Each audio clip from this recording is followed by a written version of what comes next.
so I've also put together a few notes, but not as well organized as Gemma, and you'll hear a lot of the same things, I think. But first, I work for CSIRO as a research scientist. I am an economist and econometric modeler. So what that means is that I do a lot of the quantitative analysis on various projects. And the research areas that I usually focus on are to do with energy generation and consumption, with local, regional economic development, and mostly looking at things to do with regional impact of an industry. So impacts and benefits that arise from an industry being in a certain area, quantifying things like employment or contribution to the local regional product. And I can do other analysis that looks at historical data or forecasting. So that is actually one big part of my work. But at the same time, in my position, what I also do is I've tried to continue some of the research from my PhD. And so I'm doing some analysis around energy consumption at household level. So that's to do with the energy poverty or energy hardship topics. But basically, my position is that of a analyst, and after my PhD, I've actually, well, pretty much soon after I submitted my thesis, I got this position, and I've worked at CSIRO for a bit more than 3 years now. And before I go further, I wanted to acknowledge a little bit this position of being a PhD student or a PhD candidate. It was quite fashionable a few years ago to do these little memes or images on Facebook describing kind of where you're at. And while being a PhD candidate, I had a lot of these questions for myself of where I'm at and where I want to go. And I thought this image sort of captured a bit the perspective that other people may have had about me or what I felt. So this thing about what is a PhD from the perspective of other people, you know, maybe it's more about socializing, or maybe it's more about just not doing much and having, if you have a scholarship, basically, it's like having a surf scholarship, going every day to the beach. But in my head, you know, I thought I was being a professional. I had practically a job, and I was heading towards a research career. And yes, the part of it, part of the work and getting a PhD was not very glamorous. Hence, what I really do picture is based on that one old reference, looking at some theoretical or, you know, philosophical questions for the PhD. And I felt like I found, you know, this is the oldest book I've consulted from 1920s or something like this. I found it in the library. I had a physical copy in my head, and I felt like a real researcher in that moment. Yeah. But yeah, when I wanted to talk a bit more about this process of finding the job that I am in, and the things that I did and the things that maybe I did right. So first of all, how did I find out about the job? Thinking about this from the perspective that it's not a traditional maybe research or academic career, but it is a research-focused career.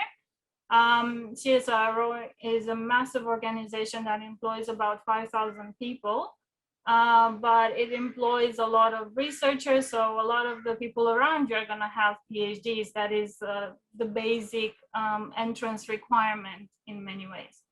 But the jobs actually, funnily enough, I think maybe nowadays they're captured on more websites, but they're not always advertised broadly. And I actually went to the website of CSIRO, where they do advertise their open positions that are open to external applicants. And I saw these positions appear there. It was a bit of serendipitous, oh, I'm not getting that word right. Okay, so it was a bit of a lucky coincidence that when I started looking for a position towards the end of my PhD, while my thesis was under review with my supervisors, I looked at the website of CSIRO and I found actually a couple of positions that I was interested in, one of them being a postdoc and the other one a research scientist. And the reason also why I'm mentioning this is because me as a person and who hasn't been born in Australia, hasn't grown up here, I wasn't necessarily aware of what CSIRO is until sometime maybe through my PhD, through some of the publications and the people working there. And the way I also found out that they have, well, a building or work facilities in the city that I am in Brisbane, was actually, again, a bit through a coincidence, seeing this building that I'm working in at the moment, the Ecosciences Precinct in Dutton Park here in Brisbane, and wondering what is an Ecosciences Precinct, and actually going on Google and figuring out, oh, right, these are government facilities, the Queensland government is set there, but also the CSIRO has offices there. And so I mean, of course, I was surveying the internet and other websites, career websites and so on for positions, and I was open that if need be to move out of the city I'm in, but at the same time, because of personal relationships, I wanted to be here, to continue to stay in Brisbane.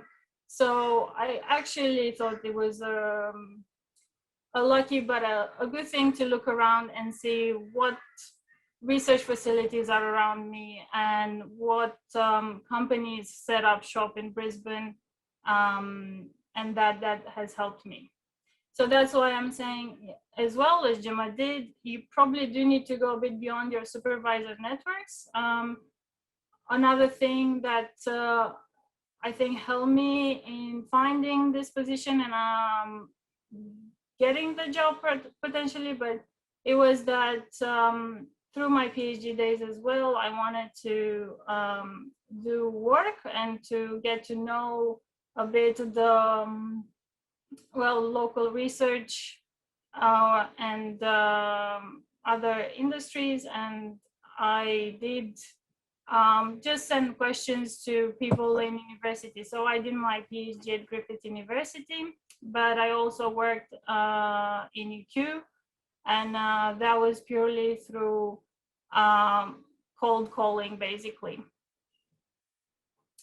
In terms of preparing my CV, I have to say that you might not get it right the first time. You might be putting a lot of information in it, and in particular, when I applied for this job, I went through another edit where I removed a lot of information. I did ask for many examples from my peers and my colleagues, and I realized that I can list a lot of skills, but the most important thing is to also list those which are more relevant to the position you're applying for. So sometimes you'll have a long list of work experience or skills or things you've done in the past, and they don't all need to show up on your CV. And to some degree, you do need to tailor each CV to the position you're applying for. In terms of answering the selection criteria, again, I found myself in previous job applications writing quite detailed selection criteria sheets, and those were academic jobs. But when I sat down to write the answers for the selection criteria for the job I'm in, I actually discovered that it didn't seem right to have such a long document sent to the committee, the selection committee. And what I also found useful in terms of giving me a bit of a perspective about what they're looking for, particularly with my position, was to compare some of the selection criteria across the organization. So for example, I was applying for both a postdoc and a research scientist position.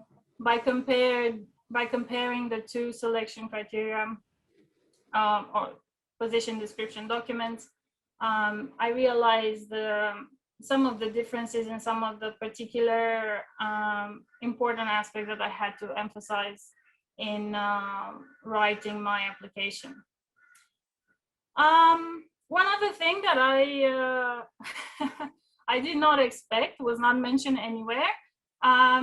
It was that there were standardized tests to be had. I think that was for the postdoc position, and I was a bit surprised to get a call. I think after applying, I got this call, and then they expected me to see the standardized test within a day or two. So initially I was a bit shocked and not prepared. So then I did call back, ask for more information, asked to be given 2-3 days until I actually have to sit the test, and took that time to get all the right textbooks and practice, I think, English and maths. And this is, I mean, your skills may be very good at both English and maths and other things that get tested in the standardized test. The problem is that you have to answer very quickly questions which you might not be familiar with. So it's important to be familiar with the format and not be afraid to ask for a bit of time to prepare or a bit more detail. If that is not mentioned in the process description, expect it sometimes, and take your time to do well.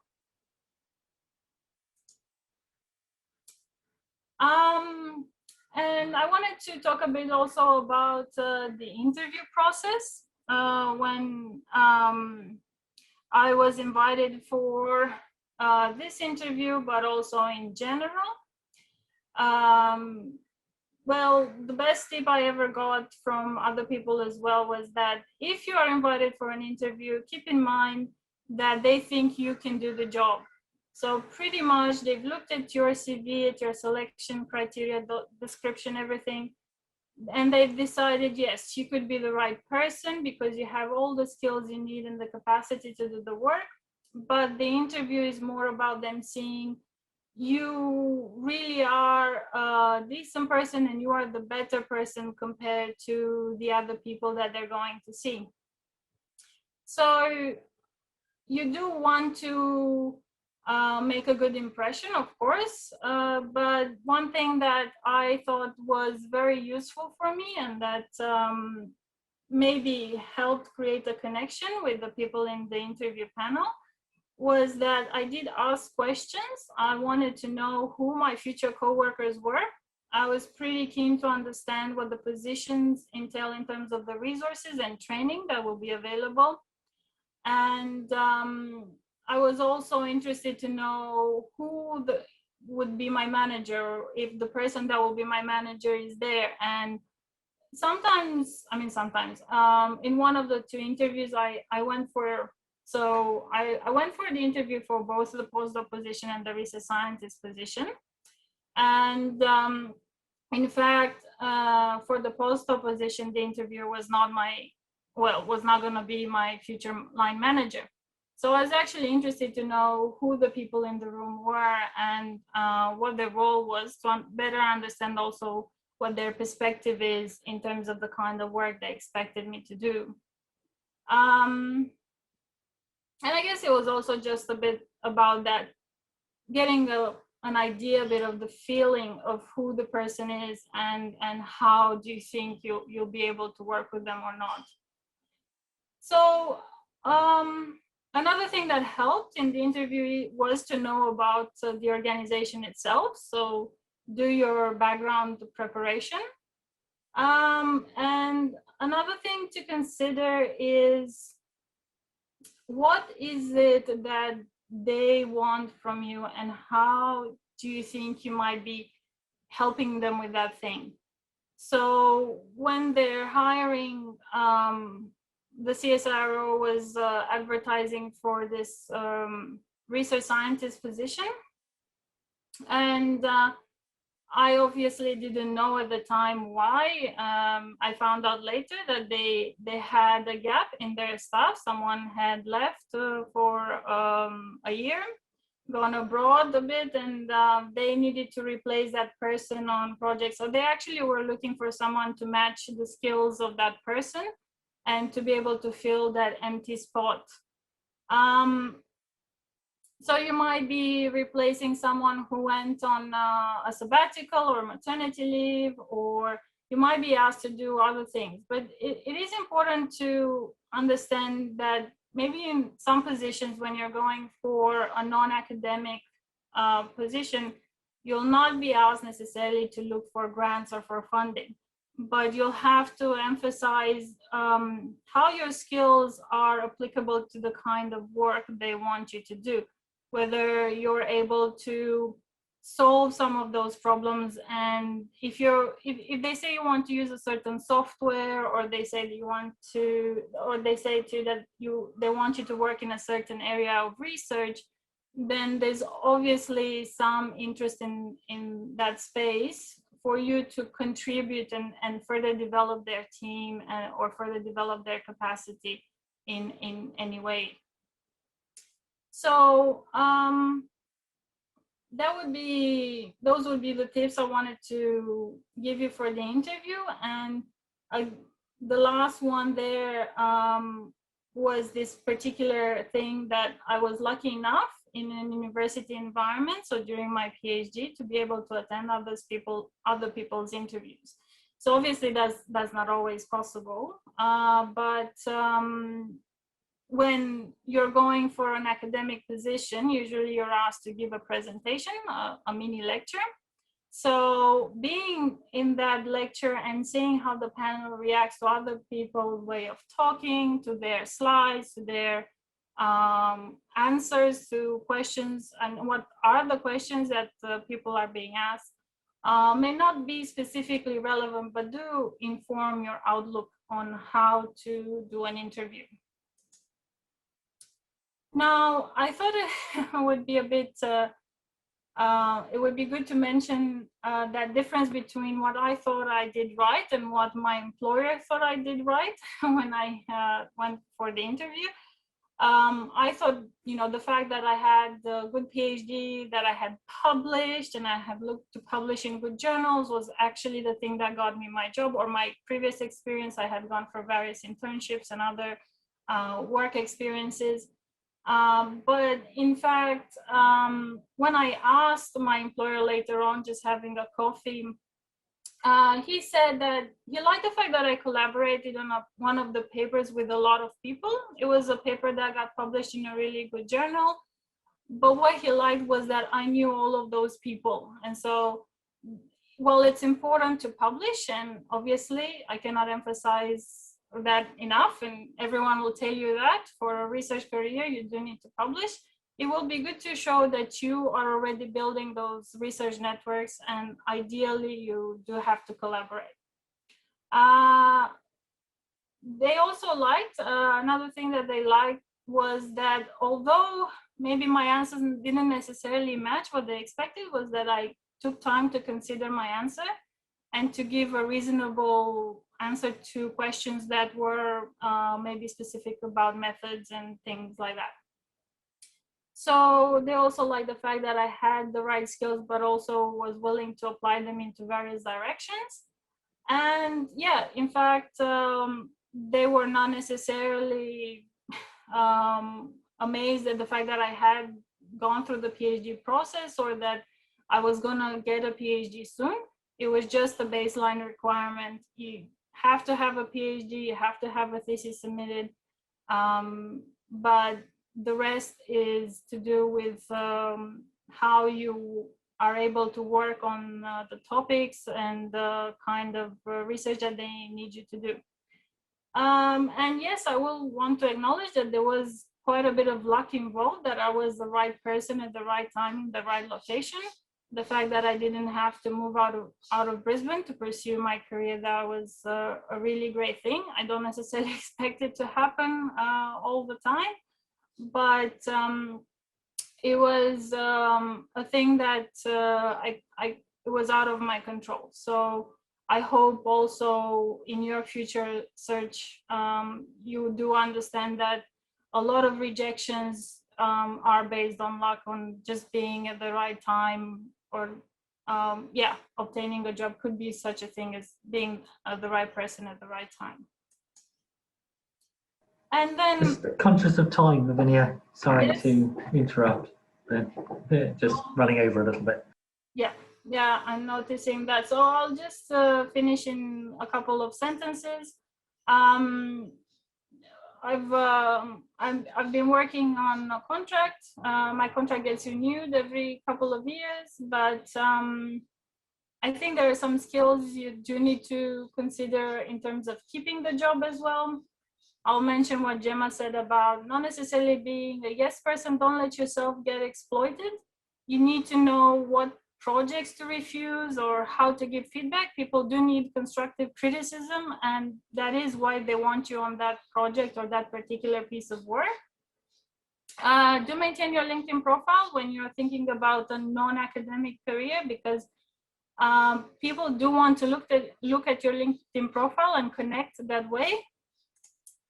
And yes, I had a few sage final words, but if you do want to look them up, look for Michelle Obama's advice. I really love the way she summarizes these notions, and I thought the key things to keep in mind, yes, you do have to be a hard worker, be reliable, step outside of your comfort zone, and a lot of your success in your career will have to do with being a functional adult, a mature person capable of taking on responsibility for what they do right and what they do wrong, rather than actually not having a PhD or how amazing that PhD is.